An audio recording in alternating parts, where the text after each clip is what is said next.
नमस्ते दोस्तों, स्वागत है आप सभी का डे 3 के सेक्शन 1.3 में। तो चलिए दोस्तों, आज का हमारा टॉपिक है कोड ब्लॉक्स और फंक्शन। तो चलिए जानते हैं कोड ब्लॉक्स के बारे में।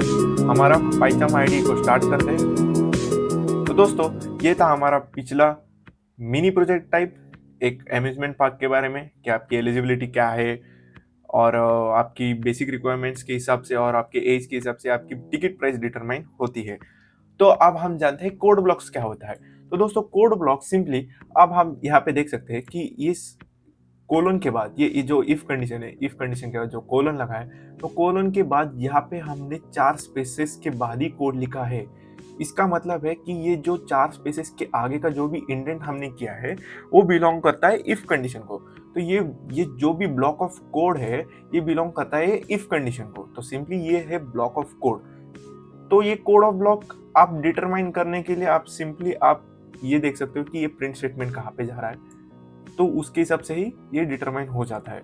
और सिंपली आप ये भी देख सकते हो कि एल्स के लिए भी हमने यहाँ पे 4 स्पेसेस ऐड कर दिए हैं।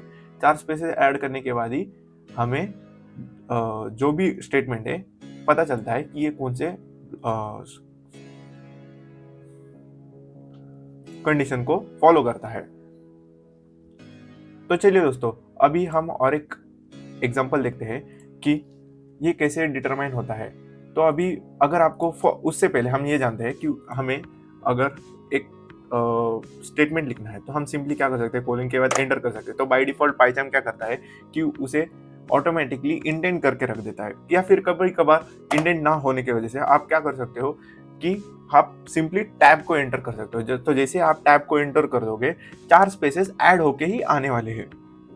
तो दोस्तों, आप एक हैबिट रखिए कि या तो कोलन के बाद सिंपली एंटर करते जाइए, और इससे ब्रेक होने के लिए सिंपली आप बैक स्पेस डाल के ब्रेक हो सकते हो। तो दोस्तों, इसे आप एक बार हैबिट रखते जाइए, क्योंकि बाकी के कोडिंग लैंग्वेज में जैसे कि सी के लिए क्या होता है, आप एक इफ कंडीशन लगाते हो और जो भी कंडीशन है आप इसके अंदर लिखते हो, और फिर उसके बाद आप एक ब्रैकेट डालते हो। तो जो कुछ भी आपको लिखना है इफ ब्लॉक के लिए, तो आप ये ब्रैकेट के अंदर ही लिख सकते हो। तो ये एक थोड़ा इजियर हो जाता है। पर पाइथन के लिए क्या होता है कि आपको ब्रैकेट का यूज नहीं करना होता है। आपको सिंपली कोलन के बाद सिर्फ 4 स्पेसेस के अंदर जो कुछ भी कोड है, जैसे कि आप देख सकते हैं ये जो पूरा ब्लॉक ऑफ कोड है बिलोंग करता है इफ कंडीशन के लिए। तो आपको ऐसा अंडरस्टैंडिंग रखना है। पर बाकी के लैंग्वेजेस में आपको ब्रैकेट यूज होता है। तो दोस्तों, आपको ये ध्यान में रखना है कि पाइथन में हम कौन सा यूज करते हैं, क्या यूज करते हैं। तो दोस्तों, ये था हमारा कोड ऑफ ब्लॉक। तो आप जानते हैं फंक्शंस के बारे में। तो अभी के लिए मैं इसे कमेंट करके रख देता हूँ। तो दोस्तों, फंक्शंस क्या होते हैं? तो फंक्शंस के बारे में हमने तो बहुत पहले से ही जाना है, जैसे कि हमारा है प्रिंट फंक्शन, और हमारा है टाइप फंक्शन, और है हमारा साथ ही में एक इंट फंक्शन, और है फ्लोट फंक्शन। पर दोस्तों, ये सारे फंक्शंस तो बिल्ट इन फंक्शंस हो गए, यानी कि पाइथन ने एक प्री मेड बनाई फंक्शंस बना के रखे हैं। तो दोस्तों, अगर हमें खुद के फंक्शंस बनाने हो, यूजर डिफाइंड फंक्शंस बनाने हो, तो हम कैसे बना सकते हैं? तो चलिए जानते हैं। तो दोस्तों, आपको फंक्शंस बनाने से पहले एक कीवर्ड को याद रखना होगा, जो कि है डेफ।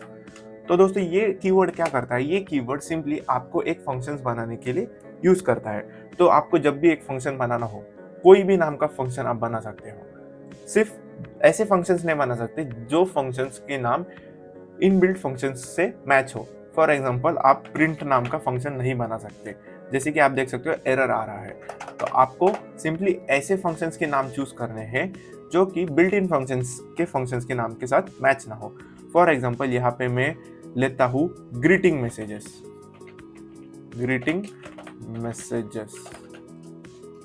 तो ये हो गया फंक्शन डिफाइन।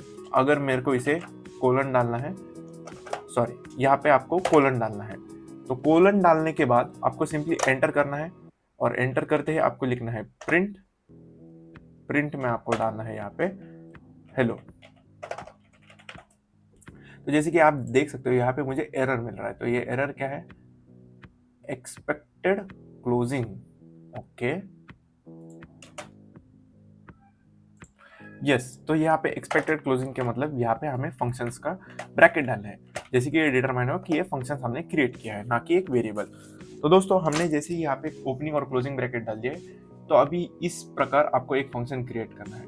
जैसे कि यहाँ पे हमने एक डेफ कीवर्ड डाला, फंक्शन का नाम डाला और साथ ही में ओपनिंग और क्लोजिंग ब्रैकेट डाले, और यहाँ पे हमने कोलन डाला, और कोलन डालते ही हमने एंटर किया। एंटर यानी कि 4 स्पेसेस के बाद, जो कि डिटरमाइन करता है कि नीचे का जो भी ब्लॉक ऑफ कोड है वो रिप्रेजेंट करता है या फिर बिलोंग करता है इस फंक्शन को। तो अभी हमने यहाँ पे किया hello this is sigma code. तो अभी हम इसे यूज कैसे कर सकते हैं। अभी हमें यहाँ पे देख सकते हैं कि यहाँ पे येलो लाइनर है। अभी इसके ऊपर हॉवर करके देखते हैं कि हमें क्या बता रहा है, function name should be lower case. तो अभी हमने तो यहाँ पे लोअर केस ही यूज किया है, फिर भी हमें लोअर केस का ही okay, ignore errors like this. Okay, तो हम इसे इग्नोर कर सकते हैं क्योंकि अभी हमने यहाँ पे लोअर केस ही यूज किया है। तो चलिए अभी हम यहाँ पे इसे यूज करते हैं, इस फंक्शन को यूज करते हैं। तो जैसे कि आप मैं देख सकते हो कि जैसे मैं ग्रीटिंग टाइप कर रहा हूँ, यहाँ पे ग्रीटिंग मैसेजेस जो कि फंक्शन हमने क्रिएट किया है वो ऑटो सजेशन में आ रहा है। तो अभी मैं अगर इस पर क्लिक कर देता हूँ, एंटर कर देता हूँ, तो ये यूज हो गया। और यहाँ पे हम देख भी सकते हैं कि कितने यूसेज हो गए फंक्शंस के बारे में। तो पाइचार्म एक बहुत ही यूजफुल आईडी है ऐसे मामलों में। तो अगर हम इसे रन कर देते हैं, तो चलिए इसे रन करके देखते हैं क्या होता है। तो जैसे कि आप देख सकते हो मैंने ये फंक्शन को यहाँ पे रन किया है। रन करने के लिए आपको सिंपली फंक्शन का नाम लिखना है और उसे क्लोजिंग और ओपनिंग ब्रैकेट दे देना है, जैसे कि मैंने यहाँ पे दे दिया है। तो सिंपली ये फंक्शन कर क्या रहा है, ये फंक्शन सिंपली प्रिंट कर रहा है। तो अगर हमें ये फंक्शन को रन करना है तो हमने क्या किया, यहाँ पे पहले उसे डिक्लेयर किया। डिक्लेयर करने के लिए हमें कीवर्ड यूज करते हैं डेफ कीवर्ड यूज करते ही हमने उसे ओपनिंग क्लोजिंग ब्रैकेट दिए, उसके नाम के बाद कोलन दिया, कोलन के बाद एंटर किया कि हमें वो फंक्शन के साथ करना क्या है, क्या क्या एग्जीक्यूट करना है। तो हमें सिंपली प्रिंट करना है। अब ये फंक्शन हमने बना के रखा। बना के रखने के बाद अगर हमें फंक्शन को एग्जीक्यूट करना है, रन करना है, तो हम कैसे कर सकते हैं, सिंपली हमें फंक्शन का नाम एंटर करना है और ओपनिंग और क्लोजिंग ब्रैकेट को ऐड करके एंटर करना है। तो जैसे ही मैं रन बटन पे क्लिक कर देता हूँ, हमें आउटपुट मिल जाता है जो कि है फंक्शन का कोड। तो दोस्तों ये था फंक्शन के बारे में। अब ये बहुत ही सिंपल फंक्शन हो गया। तो व्हाट इफ मुझे इसके साथ और कुछ एक्स्ट्रा चीजें करनी है। लेट्स से मुझे फंक्शन के साथ कुछ और ऐड करना है, यानी कि hello this is sigma coded, यानी कि ये तो हार्ड कोडेड हो गया। व्हाट इफ मुझे यूजर से इनपुट लेके यहाँ पे डालना हो, यानी कि यूजर अपना नाम डालेगा और फिर नाम डालने के बाद उसके नाम के हिसाब से ग्रीटिंग मैसेज प्रिंट हो जाएंगे। तो चलिए देखते हैं कि हम कर सकते हैं या नहीं। तो लेट्स से अभी हम आगे बढ़ते हैं आर्ग्यूमेंट्स की तरफ। तो आर्ग्यूमेंट्स क्या होते हैं, बेसिकली ये जो आप देख सकते हो, ये ओपनिंग और क्लोजिंग ब्रैकेट। तो हम इसके अंदर जो कुछ भी लिखते हैं दोस्तों, इसे आर्ग्यूमेंट या फिर पैरामीटर भी कहते हैं। तो अभी यहाँ पे मैं एक आर्ग्यूमेंट पास कर देता हूँ नेम नाम का। तो ये नेम अभी मैं यूज कर देता हूँ यहाँ पे प्रिंट नेम। तो अभी के लिए दोस्तों ये नेम एम्प्टी है क्योंकि हमने यहाँ पे कुछ भी पास नहीं किया। तो अगर हमें इसे पास करना है यहाँ पे, तो हमें कुछ तो यूज करना होगा। तो हम यहाँ से पास कर सकते हैं। Let's write here sigma.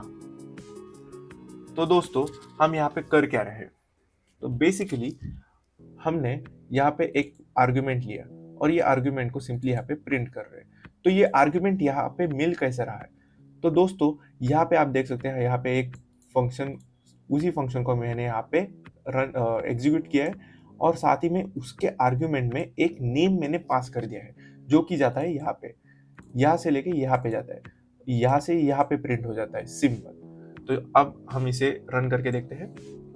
तो जैसे आप देख सकते हैं यहाँ पे हो चुका है hello this is sigma.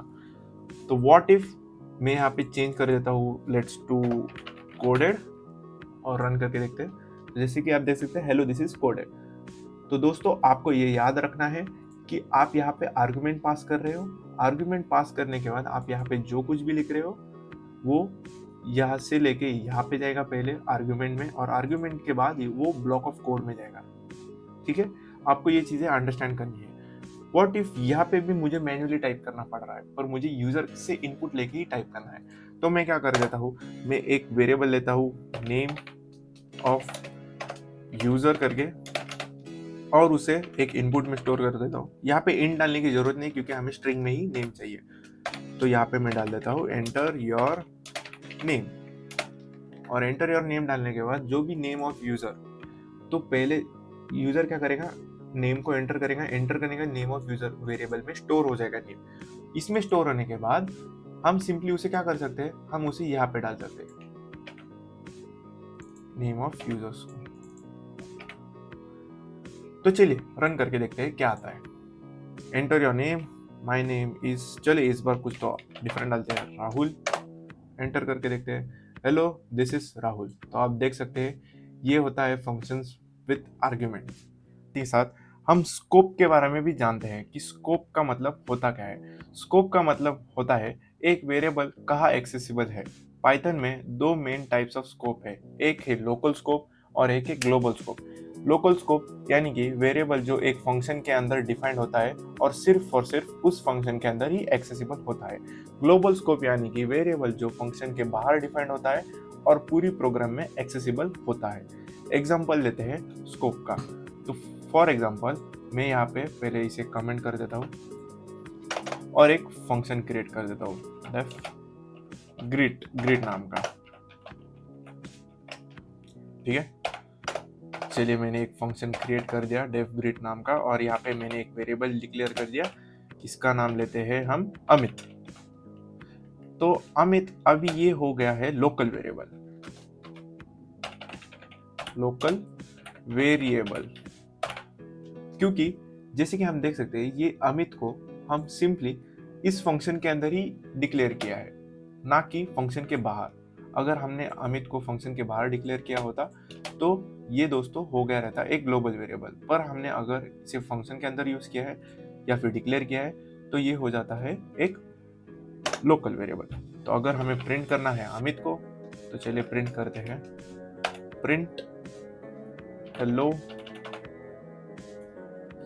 Plus name, ऐसे भी कर सकते हैं। या फिर मैं आपको और एक ट्रिक बता देता हूँ कि हम और एक अच्छे तरीके से कैसे प्रिंट कर सकते हैं।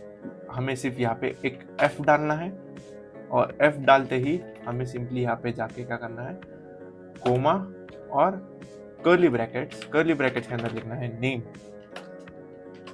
तो ये स्टेटमेंट भी सिमिलर है इस स्टेटमेंट की तरह से।